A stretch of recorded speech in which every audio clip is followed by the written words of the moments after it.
In the desolate reaches of a forgotten coastline, where the sea whispers forgotten secrets to the jagged cliffs, stands a solitary, abandoned lighthouse. For generations, its decaying structure has been the subject of local lore, a beacon of fear rather than guidance.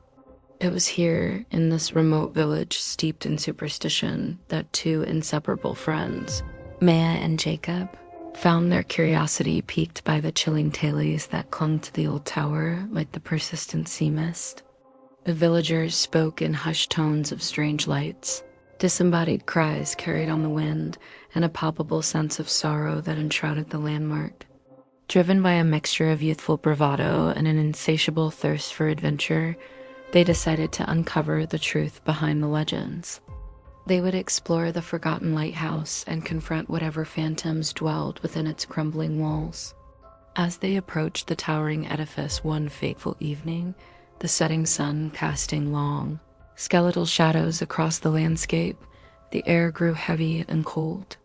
The usual sounds of the coast, the cry of gulls, the rhythmic crash of waves seemed to die away, replaced by an unnerving silence. A profound sense of unease settled over them, a feeling of being watched by unseen eyes, of intruding upon a place that did not welcome the living. The very atmosphere seemed to hum with a latent energy, an invisible force that pressed in on them from all sides, making the hairs on their arms stand on end. They pushed open the heavy, salt-corroded door, its groan echoing like a pained moan through the cavernous base of the tower. Inside, the air was stale, thick with the smell of damp stone, decay, and something else, something faintly metallic and unsettlingly sweet.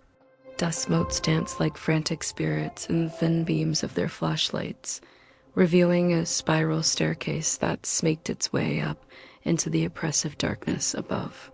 As they took their first tentative steps upward, the silence was shattered. Without warning, the lighthouse lantern, dormant for decades, burst into a blinding, intense incandescence. The light wasn't warm or welcoming. It was a cold, sterile glare that pulsed with a malevolent rhythm, casting their distorted shadows against the curved walls. The sudden, impossible illumination was terrifying, a violation of natural law. Simultaneously, the whispers began. They were faint at first, like the sighing of the wind through a keyhole, but they quickly grew in clarity and number. Voices swirled around them, overlapping in a cacophony of spectral murmurs. They were voices of despair, of warning, of eternal torment. "Go back," one seemed to plead, a thin, reedy sound that scraped at their nerves. "Leave this place," hissed another, filled with venomous urgency. The whispers were not just sounds. They were a physical presence, chilling their skin and penetrating their very thoughts. A haunting chorus urging them to turn back before it was too late. Ignoring the spectral admonitions, propelled by a morbid curiosity that now overshadowed their fear, Mia and Jacob continued their ascent. The whispering grew more desperate, the light more intense with every step they took. The air thrummed with a sorrow so profound it felt like a physical weight on their chests.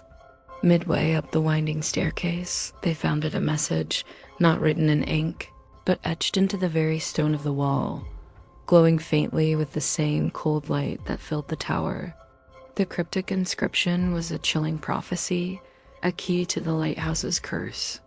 "The lamp shall burn only for souls astray," it read, the letters seeming to writhe as they deciphered them. Its light, a beacon not for the living, but a prison for the lost. The meaning settled upon them with the force of a physical blow. The lighthouse was not a guide for ships at sea. It was a collector, a vessel for spirits who had lost their way. It was at this precise moment of horrifying realization that they encountered him. A figure began to coalesce from the shadows and the swirling light, a translucent, shimmering form of a man. He was dressed in the tattered remnants of a lighthouse keeper's uniform, his face a mask of unending anguish. His eyes were hollow voids, yet they burned with a silent, desperate plea. This was no mere echo of the past. It was a soul trapped and bound to this place, an eternal prisoner of the very light he once tended. He drifted before them, his mouth open in a silent scream, a ghostly sentinel guarding the path to damnation. The spectral keeper raised a trembling, ethereal hand, not in threat, but in a gesture of solemn warning. Mia and Jacob were no longer just explorers.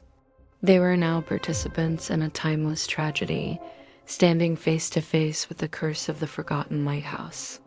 They understood now that the whispers were the voices of the damned, a legion of forgotten souls unable to leave, their spirits woven into the very fabric of the tower. Each pulse of the brilliant, cold light was a surge of their collective agony. The lighthouse was a purgatory, and its light, once a symbol of hope and salvation, had been twisted into a beacon of eternal entrapment.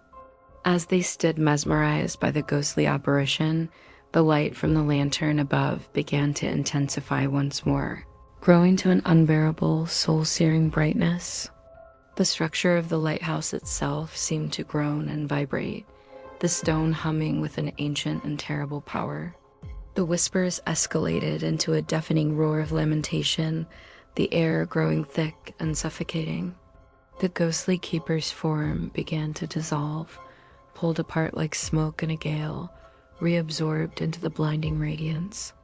A terrifying force, inescapable and absolute, took hold of Mia and Jacob. It was a pull not on their bodies, but on their very essence, their souls. They felt themselves being stretched thin, their consciousness unraveling as the light consumed them. Their screams were swallowed by the storm of spectral voices. In a final blinding flash, they disappeared, their physical forms vanishing into the ethereal glow. They had become a part of the lighthouse, their own voices now joining the mournful chorus, their own souls now fuel for the cursed flame. The story of the Forgotten Lighthouse ends not with resolution, but with a perpetuation of its horror. The light continues to shine on that desolate coast, a silent testament to the new souls it has claimed. It serves as a stark and chilling warning to any who might be drawn to its mysterious glow. Those who enter the Forgotten Lighthouse will never return, their spirits forever bound to its haunting, inescapable light.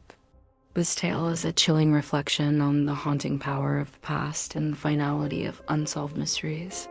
Here, in this accursed place, the light is not a symbol of salvation or hope. It is not a guide for the lost to find their way home. Instead, it is the merciless, radiant end for all who wander into its grasp, the final, inescapable prison for lost and forgotten souls.